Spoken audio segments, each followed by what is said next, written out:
Graça e paz da parte do Senhor e Salvador Jesus Cristo. Eu cumprimento a todos com a paz do Senhor Jesus nessa tarde, queridos. De fato, Deus colocou no meu coração aqui um estudo nessa tarde. Eu já marquei um compromisso também às 19 horas.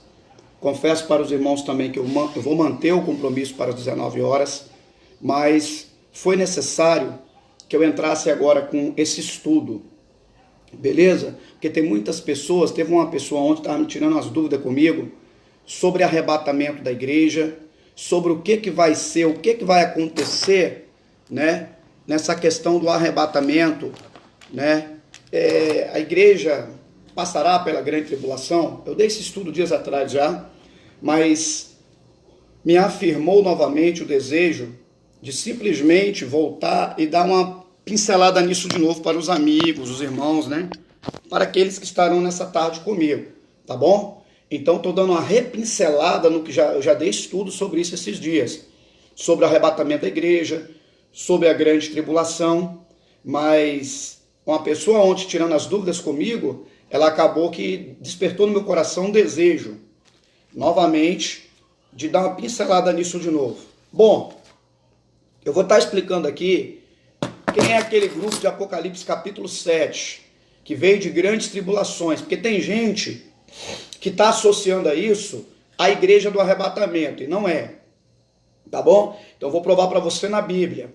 Bom, primeiro texto anexado com arrebatamento, e também depois nesse estudo estarei falando um pouco sobre a igreja vai ou não vai passar pelo período da grande tribulação.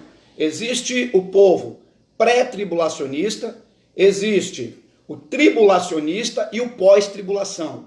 Ou seja, existem pessoas que creem que Jesus vem para a igreja antes, no meio da grande tribulação e após a grande tribulação. Então nós vamos estar aqui fazendo um estudo à luz da Bíblia Sagrada. Eu sei que eu convidei alguns agora, muitos não vão entrar porque também anunciei que estaria às 7 da noite. Mas eu vou estar aqui reafirmando coisas que eu já ensinei, está até no meu canal de YouTube. O ensinamento sobre o arrebatamento da igreja e o que vai acontecer quando a igreja for arrebatada com o planeta Terra, com aqueles que vão ficar aqui após o arrebatamento da igreja. Certo? Eu também falei sobre anticristo, sobre besta, sobre falso profeta. Coisas desse nível eu já venho ensinando há dias. A exemplo das minhas lives anteriores. Beleza, pessoal?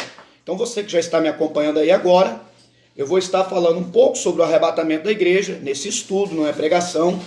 Eu vou estar falando aqui sobre, de fato, quem são aqueles do capítulo 7 de Apocalipse, tá? E provar para os senhores que não é igreja do arrebatamento. Mas aqueles lá do Apocalipse capítulo 7 é outro tipo de situação que vai acontecer ali. Beleza? Bom, fundo como base nesse momento, capítulo 4 de Tessalonicenses, capítulo 4, versículo 13. Por gentileza, você que está com a tua Bíblia na mão, na tua casa aí, você vai estar lendo comigo. Acerca da ressurreição e vinda de Cristo. Olha o que Paulo na época ali, aquela igreja. Não quero, porém, irmãos, que sejais ignorantes acerca dos que já dormem, quer dizer, os que já estão mortos, partiram em Cristo, né? Para que não vos entristeçais como os demais, que não têm esperança. Porque se cremos que Jesus morreu e ressuscitou, assim também aos que em Jesus dormem, Deus os tornará a trazer com ele. Dizemo-vos, pois isto, pela palavra do Senhor, que nós, os que ficarmos vivos para a vinda do Senhor, não precederemos os que dormem. Porque o mesmo Senhor descerá do céu, com alarido, com voz de arcanjo e com trombeta de Deus. E os que morreram em Cristo ressuscitarão primeiro. Depois nós, os que ficarmos vivos, seremos arrebatados juntamente com ele nas nuvens, a encontrar o Senhor nos ares. E assim estaremos sempre com o Senhor. Queridos irmãos, de uma forma bem tranquila, bem devagar, eu quero passar para os senhores aqui o esclarecimento devido. Tem pessoas que não estão nem entendendo o que vai acontecer no arrebatamento da igreja. Pois bem, vamos aqui usar a hermenêutica, exegese. O que é hermenêutica? Arte de interpretação de textos. O que é exegese? É a ferramenta que fiscaliza a hermenêutica, para mostrar se a hermenêutica está sendo boa, tá certo? E se está sendo uma coisa coerente, dando texto e contexto ao que se está estudando ou que se está lendo. Pois bem, voltando para cá, não quero, porém, irmãos, que sejais ignorantes. O que o contexto vai revelar nessa época aqui é que tinha irmãos, parece que fazendo missa do 7º dia para quem morreu. Na verdade, os camaradas estavam fazendo cultos aos que já morreram. Paulo está dizendo que não precisa tais cultos, porque os que morreram de fato em Cristo, tá certo? Ressuscitarão. E esse tipo de ensinamento que eu quero ensinar para os senhores aqui nessa tarde, quem é que vai ressuscitar no dia que a trombeta tocar e Jesus vir na sua primeira vinda, ou na primeira parte da sua vinda? Vai ressuscitar todos aqueles que morreram da época de Adão até a hora que a trombeta do mestre tocar. Preste bem atenção que nós que estivermos vivos na hora do arrebatamento, o que está dizendo aqui, não precederemos, não vai entrar, não vai se apresentar no bema, porque o primeiro encontro no arrebatamento é nas nuvens. A segunda etapa é no bema, que é tribunal de Cristo. Já ensinei isso também numa live passada. Aonde nesse bema, tribunal de Cristo, ali não vai se encontrar aqueles que vão ser lançados na segunda morte, não, queridos. Preste bem atenção que vai se encontrar aqui, de fato, aqueles que têm os seus nomes escritos no livro da vida do Cordeiro. Esses vão se encontrar para receber galardões. Galardões. Preste bem atenção que possa ser que no meio desses aqui também, que estão no bema, tá entendendo? Possa ser que tenha algum mártir, tá certo? Possa ser, conjecturas minhas. Mas de fato, vai estar junto com a igreja do arrebatamento, todo aquele homem que morreu salvo em Deus e na pessoa de Cristo, mesmo antes de Jesus Cristo ter vindo ao mundo, traçado um plano de salvação. Mas aqueles que tinham a figura do Deus Pai e serviam a Ele no Antigo Testamento, morreram servindo a Ele, eles também estarão aqui junto com a igreja. A exemplo de Moisés, a exemplo de tantos outros que já estão no paraíso agora, também ressuscitarão corpos novamente, receberão glorificação espiritual, porque a glorificação espiritual é o último estágio da doutrina da salvação. Eu quero dizer para os senhores que o ensinamento mais fácil da Escritura está ligado à doutrina, ao campo da salvação. Substituição espiritual faz parte da doutrina da salvação. Fomos substituídos por Cristo na cruz. Eleição espiritual, eleitos por Deus em Cristo Jesus. Tá certo? Inscrição celestial faz parte do plano da salvação. Nomes escritos no livro do Cordeiro, através do sangue de Jesus derramado na cruz. A santificação também é um dos processos poderosos do plano de salvação, aonde ele conserva todos os demais fatores do plano de salvação. Por exemplo, a glorificação é a última parte do plano da salvação. A glorificação, a exemplo do Evangelho segundo Mateus, capítulo 17, quando Jesus pega Pedro, Tiago e João, sobe para cima do monte, e ali ele se transfigura diante dos discípulos. Outra base de ensinamento muito forte nessa tarde, então ali tem corpos como dos anjos. A Bíblia não diz que seremos anjos. Cuidado para poder inventar ensinamentos hereges ou heréticos. Tem pessoas dizendo que nós seremos anjos no céu. Mentira. Anjos são anjos. Igreja é igreja. Anjos com seus corpos particulares. Corpos daqueles que morreram em Cristo, diferenciados, ainda que pareça corpos de anjos. Louvado seja Deus. Até porque a Bíblia vai chamar os anjos de espíritos ministradores. E aqueles que vão morar no céu são almas, tá certo? Almas irão para o céu. Já há uma diferença de espíritos ministradores para almas. Então não podemos dizer que seremos anjos, mas como anjos e não anjos. Há uma diferença muito larga de como anjos para anjos, tá bom, irmãos? Todo ensinamento tem que ser devagar para poder os irmãos entender o que diz ao pé das Escrituras. Não podemos ensinar nada premeditadamente. Então, a glorificação também, que é o último processo da doutrina da salvação, vai acontecer com grande pertinência para todo aquele que nasceu da época de da época de Jardim do Éden, desde o Jardim do Éden, da primeira família, que morreu em Deus até o arrebatamento da igreja. Não será ressurreto ou ressuscitado somente aqueles que morreram recentemente, no século XIX, no século XX, enfim, não. Todos serão ressuscitados. Abraão será ressuscitado, pelo que diz aqui sim. Porque olha o que a Bíblia está dizendo. Olha o que está dizendo a Bíblia. Não quero, porém, irmãos, que sejam ignorantes acerca dos que já dormem, para que não vos entristeçais. Irmãos que não tinham esperança de ver mais esses irmãos que partiram no Senhor. Porque aqui está falando daqueles que partiram no Senhor, seja lá no Antigo Testamento, seja hoje, se a igreja for arrebatada agora. Não é para ser ignorante, porque a Bíblia, o que Paulo está querendo dar esperança a esses irmãos aqui dessa igreja de Tessalônica, é que todos vão se encontrar na nuvem, e terão corpos todos transformados também. E os que estão vivos não vão entrar no bema primeiro, e nem nas repartições das recâmaras celestiais primeiro, ou adentrar a Nova Jerusalém primeiro. Não. Serão todos unificados, serão todos ali tidos como igreja, tá certo?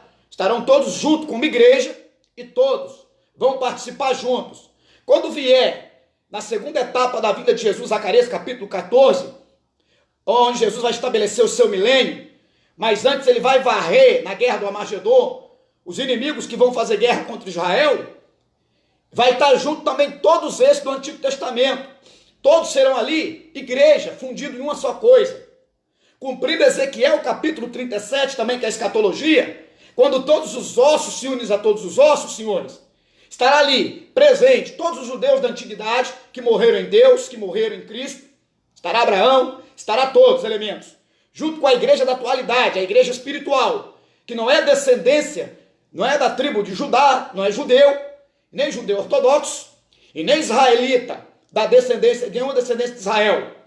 Mas todos ali, de acordo com Ezequiel capítulo 37, estarão unificados, juntos, ali, tanto na nuvem, no arrebatamento, quanto no bema, quanto nas repartições celestiais.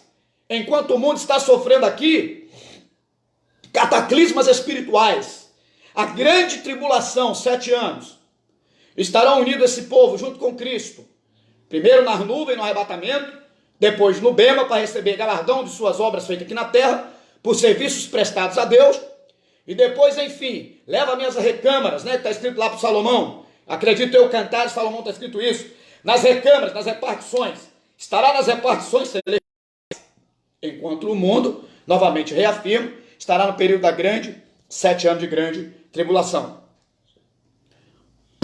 Continuando aqui nossa linha de raciocínio lógico, nessa tarde, desse estudo poderoso. Porque se cremos que Jesus morreu e ressuscitou, assim também aos que em Jesus dormem, Deus o tornará a trazer com ele. Deus trata a morte dos seus santos como um sono, porque Deus, nada é maior do que a sua autoridade. A morte, ela não é poderosa, muito mais do que Deus.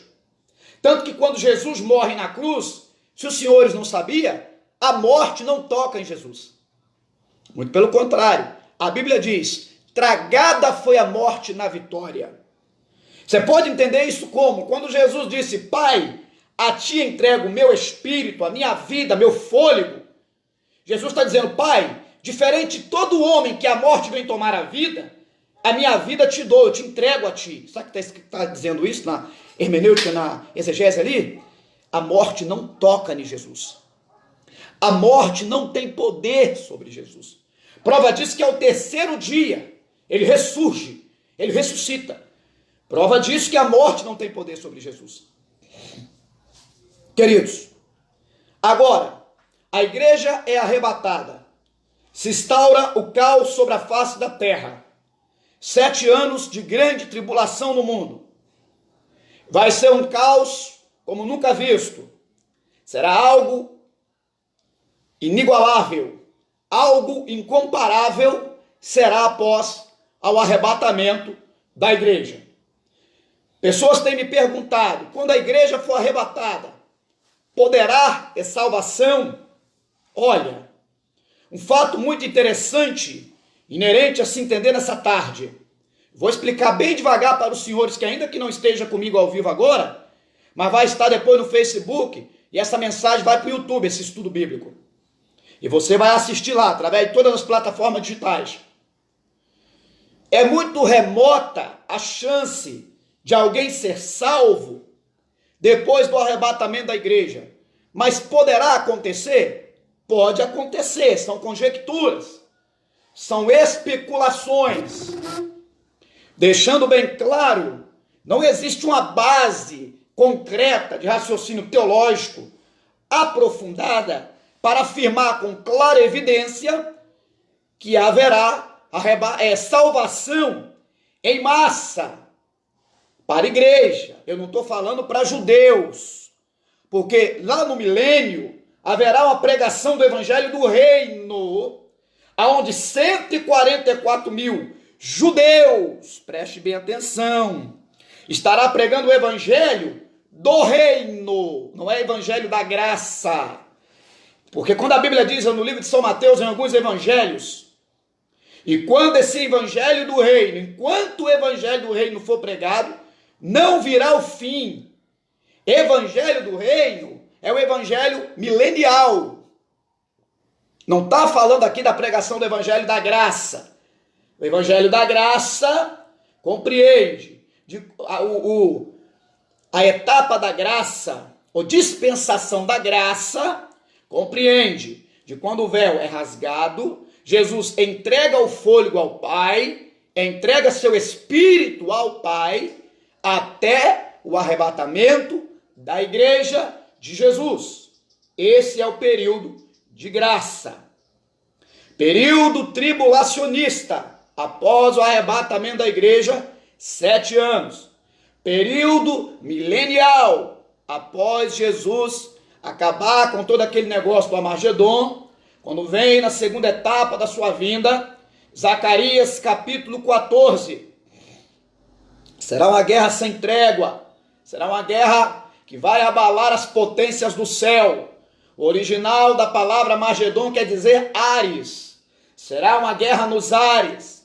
Tudo leva a crer de acordo com o Evangelho, segundo escreveu Mateus capítulo 24, quando a Bíblia diz: e as potências do céu serão abaladas. A original do grego ali para céus é kuranon. Kuranon vem da palavra que vem do urânio. Urânio, produto, né? E um dos elementos que se fabricam a poderosa destruidora em massa, bomba atômica, que foi lançado em Hiroshima e Nagasaki e destruiu. E até hoje se sente problemas respiratórios, causas de enfermidades dolosas por causa desses elementos químicos, tóxicos, nocivos à vida do homem na terra. Bom, voltando para cá. Então, igreja arrebatada, se estabelece 7 anos de grande tribulação. Vai vir um déspota, vai vir a trindade satânica sobre a face da terra. Vai vir o anticristo do capítulo 13, versículo 1 de Apocalipse, que é a mesma besta. A besta ali do capítulo 13 de Apocalipse primeiro, mesmo anticristo que está em Tessalonicenses, homem da perdição, homem do engano. Então a trindade demoníaca será anticristo, que é a mesma besta do capítulo 13 de Apocalipse, verso 1. Vai vir Satanás como ladrão, faz parte dessa trindade. E o outro será o falso profeta, que é do Apocalipse capítulo 13, que é a segunda besta, que vem da terra. E essa besta aí, ela tem o poder de unificar as religiões, chamado em ecumenismo. Porque hoje já se prega na Rede Globo de televisão, em algumas passagens, dizendo, quando passa aquelas partes de todos os religiosos ali, de todas as religiões, dizendo que toda religião leva a Deus. Isso é ecumenismo. A palavra religião, ela vem de religar. Jesus Cristo é o único que pode religar o homem a Deus.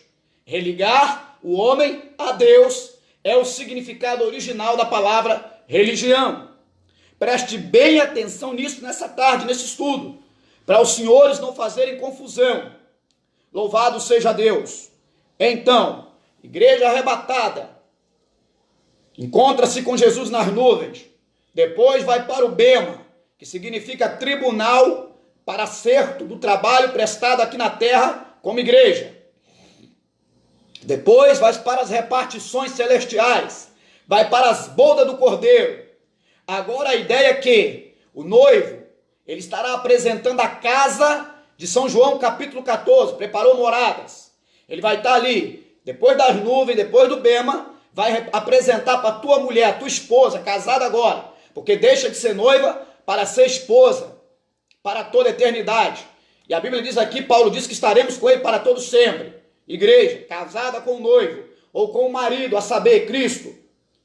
E agora, enquanto está lá Jesus, apresentando a nova casa para a igreja, as repartições, as recâmaras celestiais da Nova Jerusalém, o mundo está em colapso, porque uma trindade demoníaca está aqui devastando, está aqui numa falsa ideia de resolução para tudo.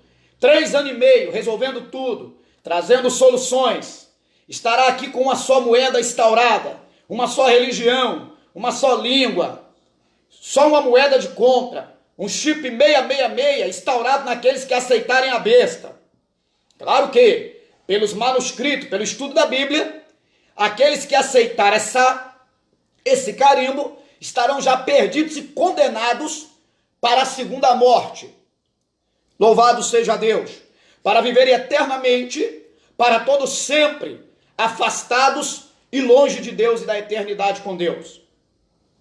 Então a ideia de ter salvação após o arrebatamento.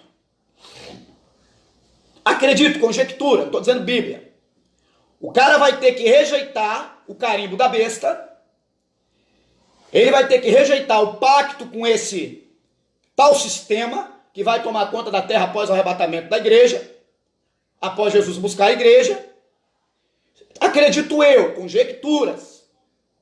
Se o cara pegar e for decapitado, perder a sua vida, deixar a besta tirar a sua vida, acredito eu que haja assim ainda uma oportunidade de salvação. Agora preste bem atenção. Não podemos com isso fazer disso doutrina. Não podemos com isso ficar assim, então eu vou ficar aqui de qualquer maneira desconcertado, porque vai ter uma segunda oportunidade depois que a igreja for arrebatada. Muito cuidado com isso. Muito cuidado com isso. Louvado seja Deus. E agora, outra coisa muito importante que eu quero tirar a dúvida de alguns.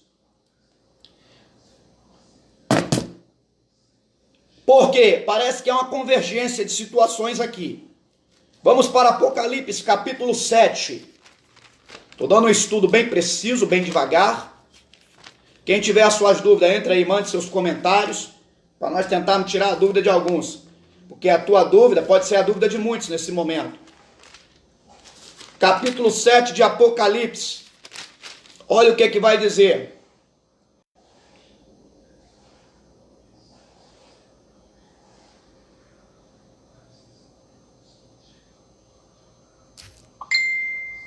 Olha o que está escrito, Apocalipse capítulo 7, versículo 14. E eu disse-lhe, Senhor, tu sabes. E ele me disse, estes são os que vieram de grande tribulação, lavaram os seus vestidos e os branquearam no sangue do Cordeiro. Por isso estão diante do trono de Deus e o serve de dia e noite no seu templo. E aquele que está assentado sobre o trono os cobrirá com sua sombra. Nunca mais terão fome, nunca mais terão sede, nem o sol, nem calma alguma cairá sobre eles. Porque o Cordeiro que está no meio do trono apacentará e lhe servirá de guia para as fontes das águas da vida. E Deus limpará dos seus olhos toda lágrima. Ei, a igreja de Deus não estará aqui no período da grande tribulação, preste bem atenção. Louvado seja Deus. A igreja de Deus não é representada por esse grupo aqui de Apocalipse capítulo 7. Aqui está falando de mártires. Está falando daqueles que na Santa Aquisição, no período de Roma, foi jogado dentro de arenas, estraçalhados por leões, mas não negaram. Está falando de Estevão, morto apedrejado como mártir. Está falando como Pedro, que segundo a história que acompanha a Bíblia, diz que morreu crucificado de cabeça para baixo. É um mártir. Está falando de apóstolo São Paulo, que segundo as histórias, teve a sua cabeça decapitada. Está falando de mártires. Aqui não está falando da igreja do arrebatamento. E outra, para se fazer doutrina, tem que se pegar acima de 3 versículos da Bíblia. Para se fazer uma doutrina, uma base, uma tese, criar uma tese doutrinária. As pessoas que são pós-tribulacionistas ou tribulacionistas, eles usam esse texto, dizendo que aqui fala da igreja. Mas eu vou desmentir essa tese agora. Vamos começar agora. Já disse para os senhores que aqui são mártires. Há uma diferença da morte de um mártir, de uma morte natural, tá certo? Há muita diferença. A Bíblia classifica esses com palma nas mãos. Eles são tratados com um diferencial. Por quê? Há relevância e há peso doutrinário nisso. Uma coisa é eu morrer de causas naturais e ser salvo por Jesus. Outra coisa é eu ser martirizado, esquartejado. Eu ser oprimido para negar o nome de Jesus. Isso é ser mártir. Louvado seja Deus. Vamos ver aqui, para começar a quebrar essa doutrina, que a igreja, ela vai passar pela grande tribulação. Primeiro livro de Tessalonicenses, capítulo 5, versículo 9. Começa a anotar aí que eu vou abrir Bíblia. Primeiro livro de Tessalonicenses, capítulo 5, versículo 9. Vou mexer com Bíblia, provar na Bíblia. Eu tenho um monte de texto falando que a igreja não vai enfrentar a ira apocalíptica aqui na terra. Capítulo 5, versículo 9.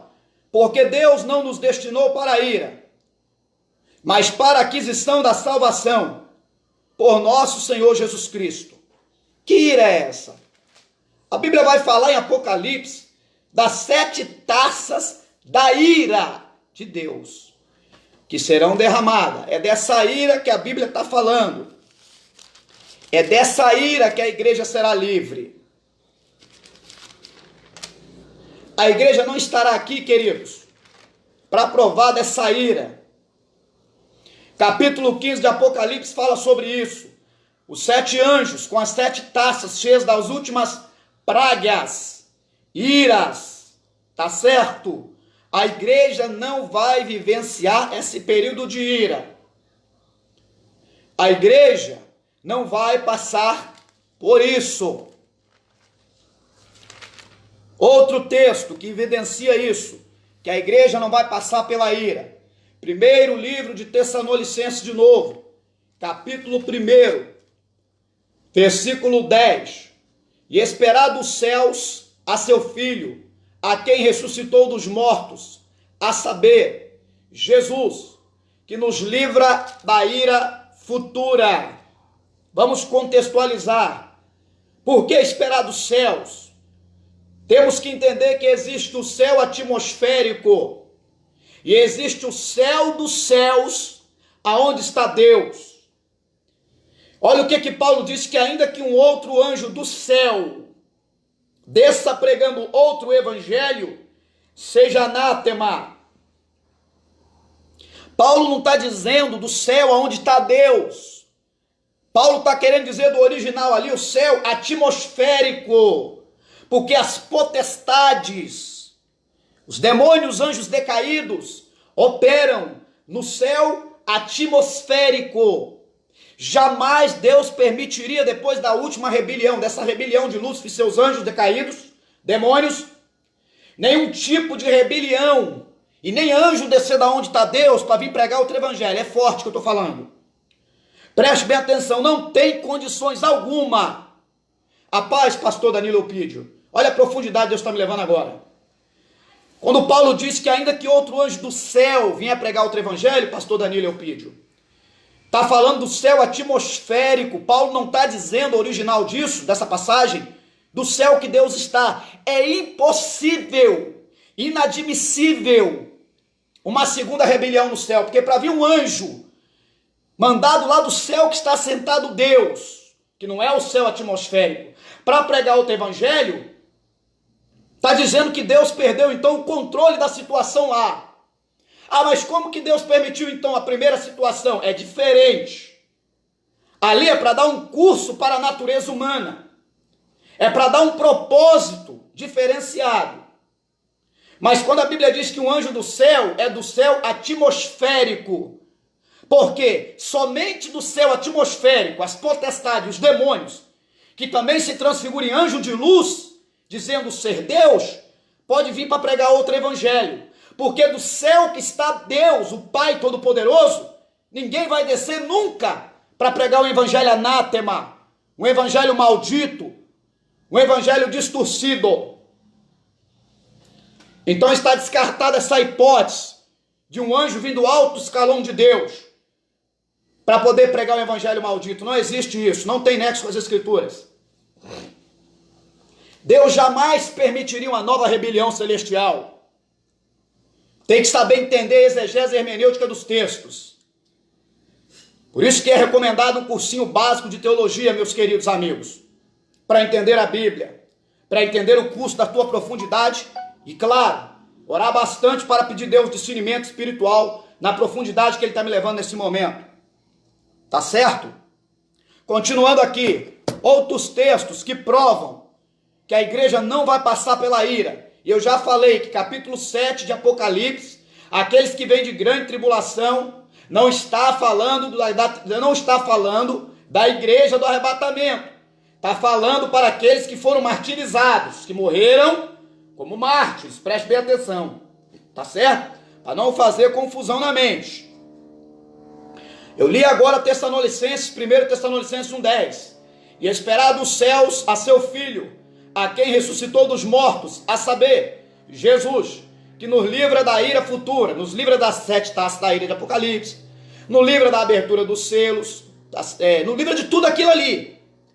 Tudo que é desgraça, tudo que é derramamento de maldição sobre o planeta após o arrebatamento da igreja, a igreja não vai vivenciar. Posso ser bem sincero para os senhores?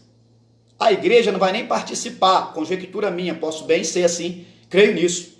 A igreja não vai estar do céu de camarote vendo a desgraça do povo aqui na terra nos 7 anos da tribulação, porque o céu é lugar de glória, o céu é lugar de paz. Já basta as lutas que passamos hoje para ser cristão fiel, para ir morar no céu, queridos. Que prazer que Deus vai ter deixar a igreja assistir nesse palco. Não, acredito eu, conjecturas minhas, que a igreja também não vai assistir esse momento terrível, esse momento incomparável, inigualável do mundo, pós-arrebatamento da igreja. Voltando para cá, para a Bíblia. Outro texto que vai ausentar a igreja, isentar a igreja dessa situação profana que será os 7 anos da grande tribulação aqui na terra, coisa terrível, abominável para os homens, sem Deus. Romanos capítulo 5, versículo 9. Olha, estou usando simplesmente a Bíblia, nem um livro de apoio. A escritura aqui, ela é a minha única ferramenta aliada nesse momento. Você pode ler bons livros também, tá? Mas no momento, não estou usando livro, estou usando Bíblia. Romanos, no seu capítulo 5, versículo 9. Logo muito mais agora, sendo justificados pelo seu sangue, seremos por ele salvos da ira. Olha, queridos, seremos salvos por ele da ira. Que ira é essa? Período da grande tribulação que o planeta vai passar na face da terra. Anote esses textos, já citei 3 versículos. E para se fazer base doutrinária, tem que se ter mais de 3 textos para cima. Louvado seja Deus, a paz do seu irmão Moisés. Estou repetindo um estudo aqui de muita profundidade, mas acrescentando mais algo a ele. Muito forte nessa tarde. Voltando para cá. Louvado seja o nome do Senhor e Salvador Jesus Cristo. Então, seremos salvos da ira. Louvado seja Deus.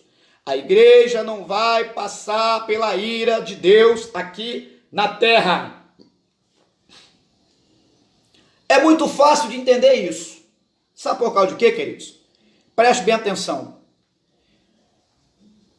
Por que Deus ia querer submeter a tua igreja a esse tipo de tortura? Que fim tem isso? Para que isso? O que Deus vai ganhar com isso? Expondo a igreja a uma tortura psicológica como nunca visto no planeta, uma pressão psicológica descontrolada. Para que Deus faria uma coisa dessa? É só nos perguntarmos nessa tarde, para quê? O porquê? Porque tudo que Deus faz tem um propósito. Se Deus estabeleceu 7 dispensações, tem um propósito para isso. Se Deus estabeleceu o período da lei, teve propósito para isso. Era para conduzir o povo como um aio, como um condutor, somente isso. Para o que seria o verdadeiro, a graça. Porque o que prevalece é o que vem antes da lei. É quando ele chama Abraão, um homem, de dentro da sua tenda, ele faz promessas. Ele garante que os seus serão como a estrela da praia, estrela do céu, perdão, e como os grãos de areia do mar. Então, definitivamente, tudo que Deus faz tem propósito. E pelo que eu vejo na historicidade bíblica, pelos ensinamentos e manuscritos da Bíblia Sagrada, Deus não tem propósito nenhum com a sua igreja aqui. Que fique aqui para a grande tribulação. Voltando para cá. Mas antes do arrebatamento, é bom entendermos que haverá uma apostasia inigualável. Abandono da verdade.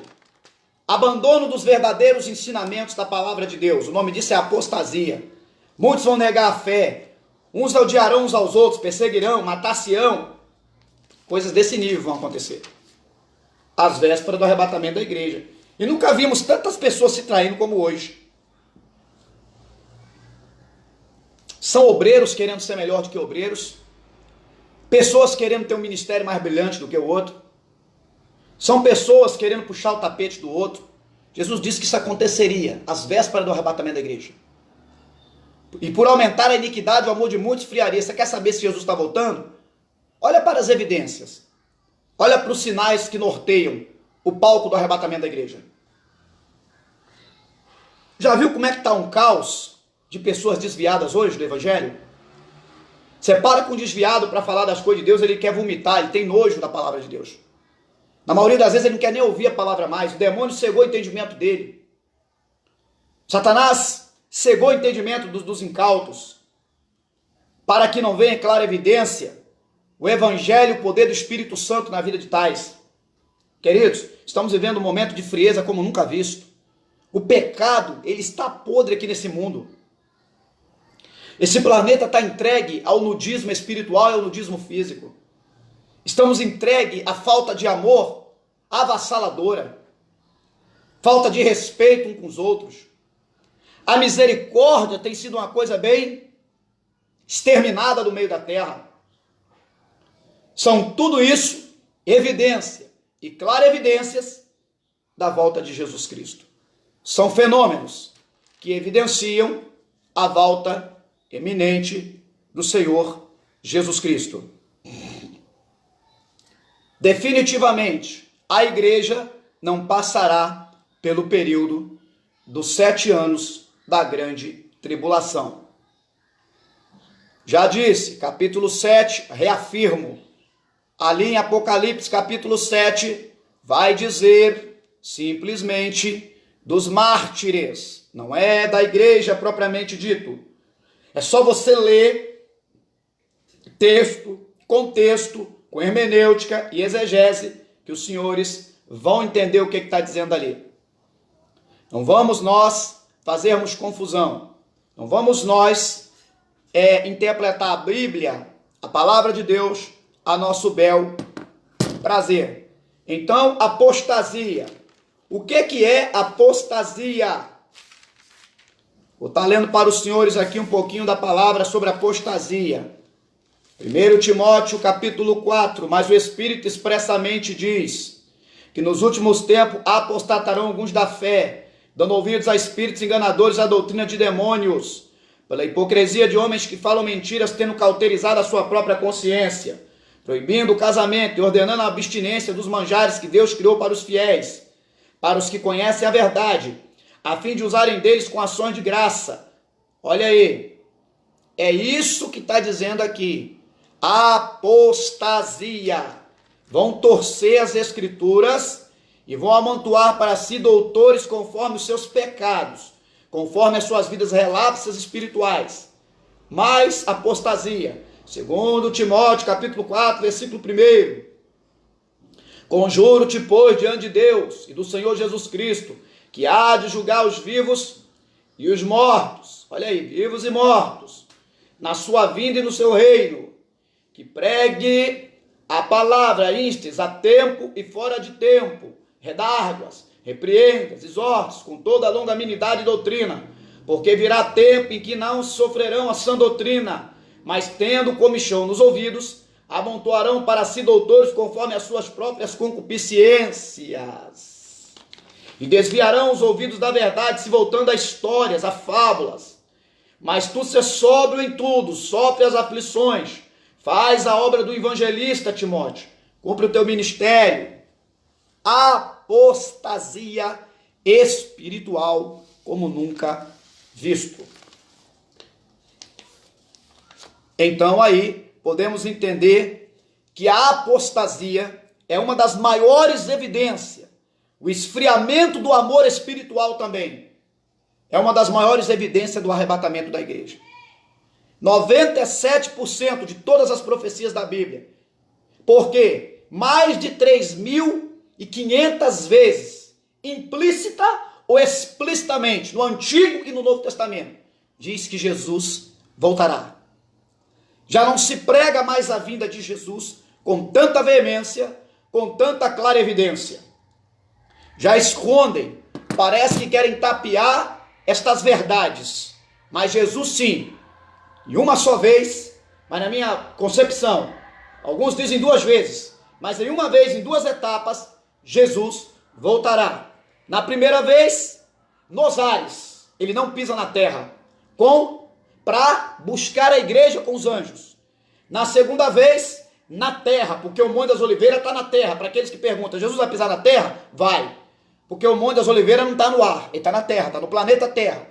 O Monte das Oliveiras, que ele vai pisar em Zacarias capítulo 14, vindo com a igreja, para julgar aquelas nações que estão combatendo no Armagedon contra Israel, para aniquilar o trono da besta, lá de capítulo 13, versículo 1 de Apocalipse, tá certo? Vai jogar uma praga no trono dele, ele vai blasfemar o nome daqueles que estão nos céus, e o nome do Deus dos céus. Esse Monte das Oliveiras, se os irmãos não sabiam, está ali, né, dentro da nação de Israel. Dentro, né, de Israel. Não está em outro planeta, não. Porque tem uns falando, não, ele não vai pisar na Terra, não. Mas vem cá, o Monte das Oliveiras está em Marte? Está em Júpiter? Está em Plutão? Está em Urano? Não. O Monte das Oliveiras está no planeta Terra. Então Jesus vai pisar na Terra, sim, de acordo com o capítulo 14 de Zacarias. Na sua segunda etapa da sua vinda. Né? Para julgar as nações, a igreja vai ajudar Jesus a julgar as nações, tá certo? E depois ele vai querer acabar, né? E com o sopro do seu nariz, aniquilar todos os adversários ali, inclusive a besta e seu trono, né? ele agora vai estabelecer o seu milênio, com novos céus e nova terra ali. Ele vai estabelecer o milênio, vai prender o demônio no inferno, Satanás, tá? E aí ele vai prender e vai estabelecer o milênio. Louvado seja Deus. Aonde pessoas vão nascer, pessoas vão morrer, tá? Vai ter ali uma vida normal no milênio, só que vai ter uma coisa com justiça. A criança vai poder brincar ali botando a mão na toca da cobra, do basilisco, e não vai ser mordido. Porque aquele que tem poder para enfurecer tanto homens como animais, que se chama Satanás, o dragão, a serpente, ele vai estar preso, né? Então vai ter condição de ter uma coisa mais pacífica e moderada ali no milênio. Louvado seja o nome do Senhor. Então, é esse que os estudos escatológicos nos ajudam a entender nessa tarde. É para isso que eu estou trazendo esse estudo de tanta proeminência, tá certo? Porque ontem uma amiga minha veio tirar as dúvidas comigo. E aí Deus colocou no meu coração de repetir esse estudo. Se a igreja vai passar pela grande tribulação, ensinar para os senhores sobre a trindade diabólica, capítulo 13 de Apocalipse, versículo 1, a besta que vem do mar é uma, a besta que vem da terra, versículo 10 e 11, lá do capítulo 13 de Apocalipse, já é o falso profeta, que pode ser um homem, ou pode ser apenas um sistema religioso, porque quando a besta estabelecer aqui as suas coisinhas, quando Jesus Cristo arrebatar a igreja, até porque uma coisa muito forte de se entender. Naquela história da imagem, que o rei fica assustado, que ele sonha com aquela imagem, e agora o Daniel, porque o livro de Daniel também, inclusive essas 70 semanas, faz parte de todo esse englobo, dessa globalidade da escatologia, fala de reinos. Você pode prestar atenção que para se estabelecer um reino, outro tem que sair fora do cenário. Tem que morrer outro reino tem que ser vencido. Por exemplo, existia ali a Babilônia, reinado da Babilônia com Nabucodonosor, aonde invadiu, né, o reino de Judá, capital Jerusalém, levou o povo cativo 70 anos, todo mundo que fez teologia sabe essa historinha, tá certo? O que acontece então? Quando Nabucodonosor, seu filho, cai, o reino da Babilônia cai por terra, é desviado o fluxo do Eufrates por baixo da grande e imponente Babilônia, e agora o império Medo-Persa vai tomar conta, é outra parte daquela visão, daquele boneco, daquela imagem, com partes de ouro, partes de barro, tá certo? Parte de bronze, parte de ferro. Então você preste bem atenção que quando o império da Babilônia cai, se estabelece o império Medo, com Dario I, que é o mesmo Dario da época de Daniel, que Daniel vai para a cova dos leões, ou da época do seu filho Xerxes, Artaxerxes, que é da época que Daniel vai para dentro da cova dos leões, Xerxes ou Artaxerxes, que é filho de Dario I. Vem Dario I liderando uma parte, e vem agora também Ciro, tá certo? Ali, então se forma medos e persas. Nessa coreografia de entendimento, vão invadir a Babilônia e vai jogar o Império Babilônico por terra e vai se estabelecer o Medo-Persa. Depois, a historinha vai contar sobre Alexandre o Grande, com a Grécia, não é isso mesmo? Com os gregos, que vai vir também e vai invadir, e vai tomar conta. Então o Império Medo-Persa também será abatido, será aniquilado. Então, para que o império da besta, do anticristo, do falso profeta se estabeleça no planeta, tá? Não vai ter que acontecer o quê? O arrebatamento, o império da igreja vai sair da terra. O império da graça vai sair da terra.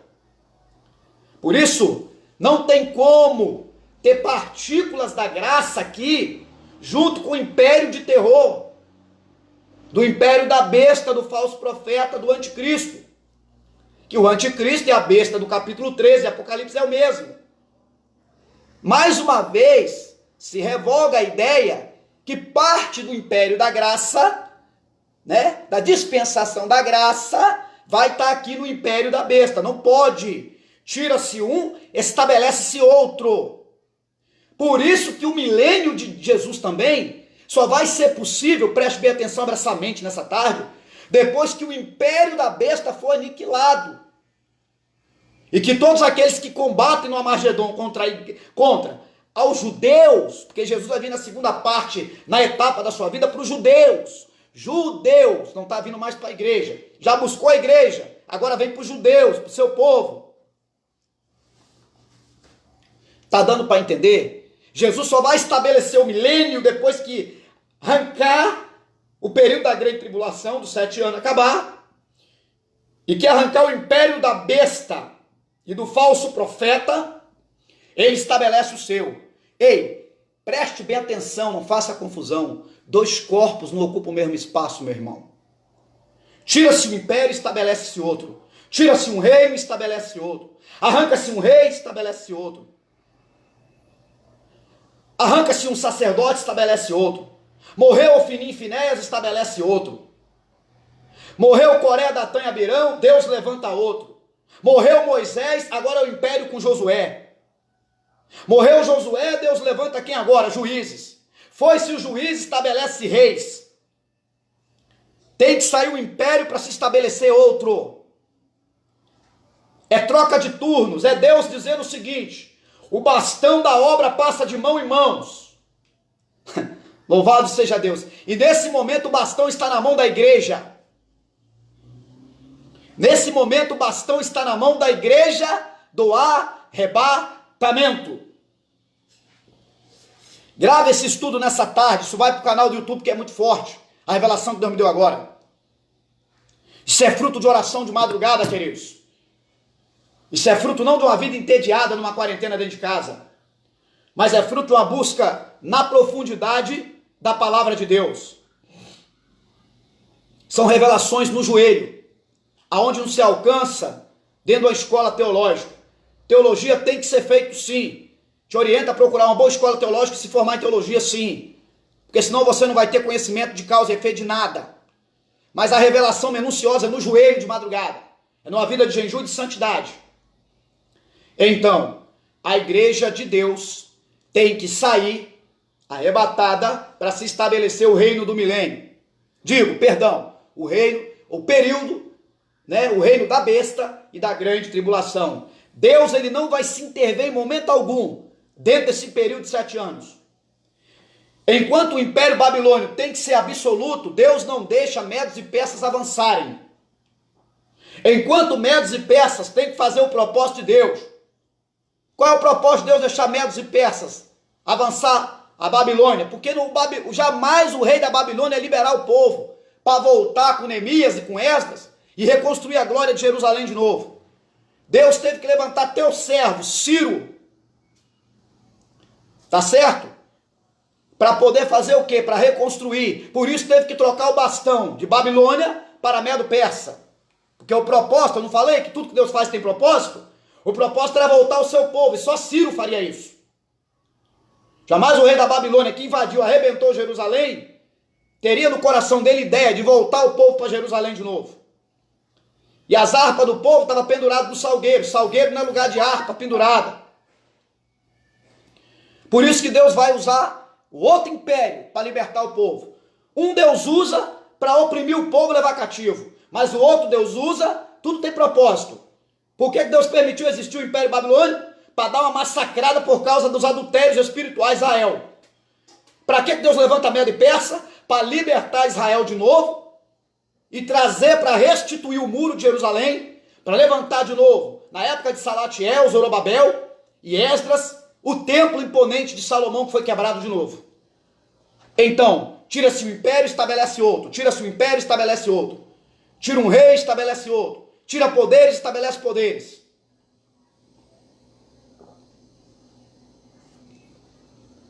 Tá dando para entender nessa tarde? Alguém pode dizer um amém em nome de Jesus? Estou muito rápido? Estou gritando? Estou muito preocupado com gritaria. Porque o apóstolo Paulo diz que é para nós abandonar toda a gritaria, toda a cólera, toda a ira, né? Eu sei que às vezes eu estou pregando, às vezes na igreja também, eu grito muito. Nós temos que começar, pregadores que estão me ouvindo e vão me ouvir essa live. Vamos parar de produzir muita gritaria e produzir mais conhecimento. Com unção do Espírito Santo. Porque eu não vi nenhum texto na Bíblia dizer que unção é grito.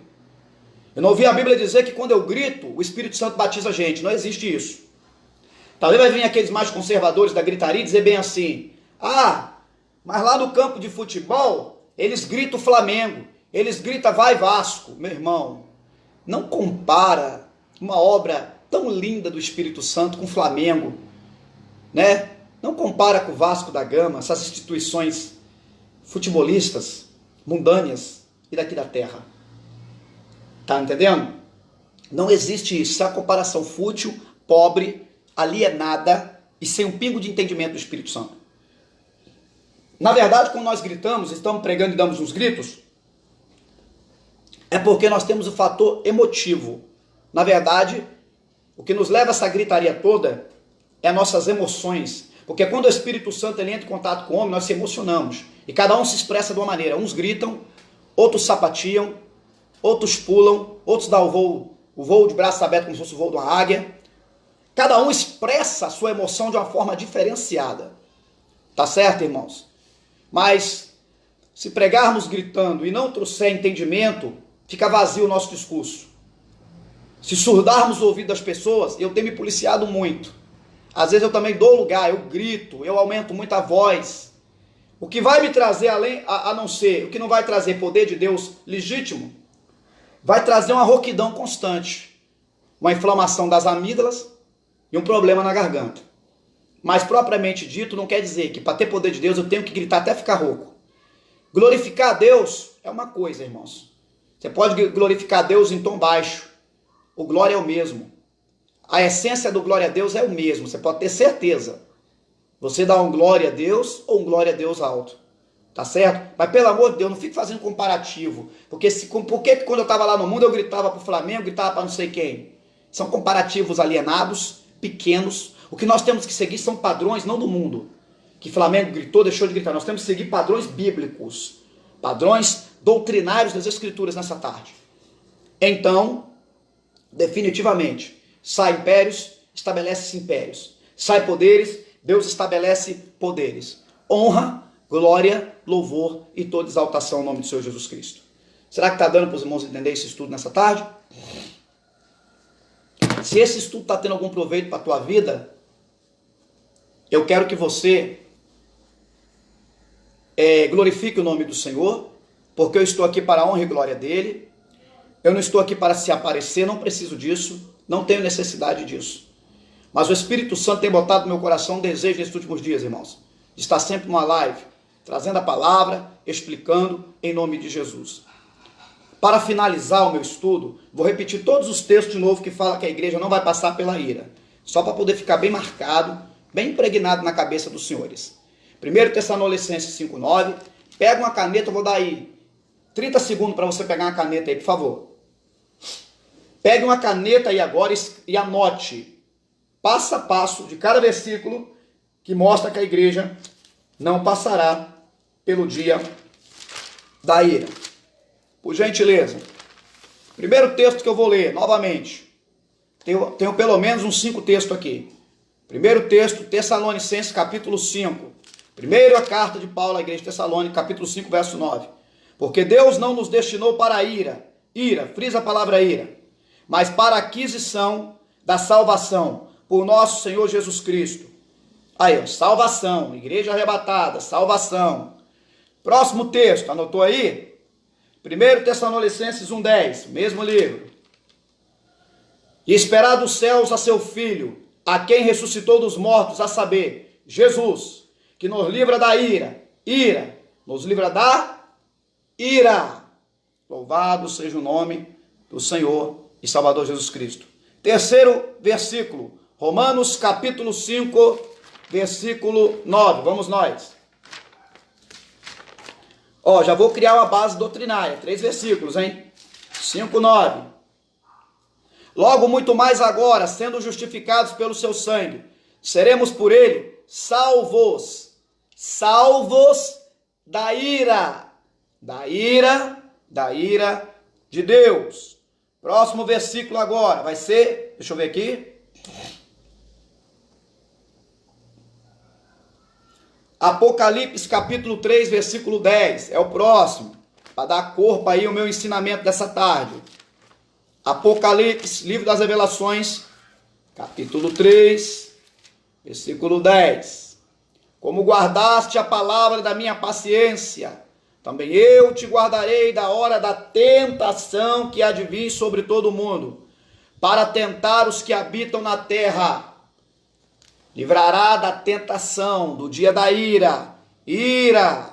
Louvado seja o nome do Senhor e Salvador Jesus Cristo. Mais um texto. Espera aí um pouquinho que eu vou abrir outro texto agora. Anote, irmãos. É bom anotar esse negócio aí.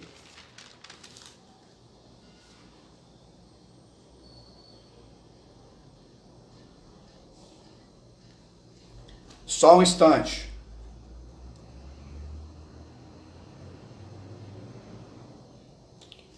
Graças a Deus que nos dá vitória em nome de Jesus para todo o sempre. Amém.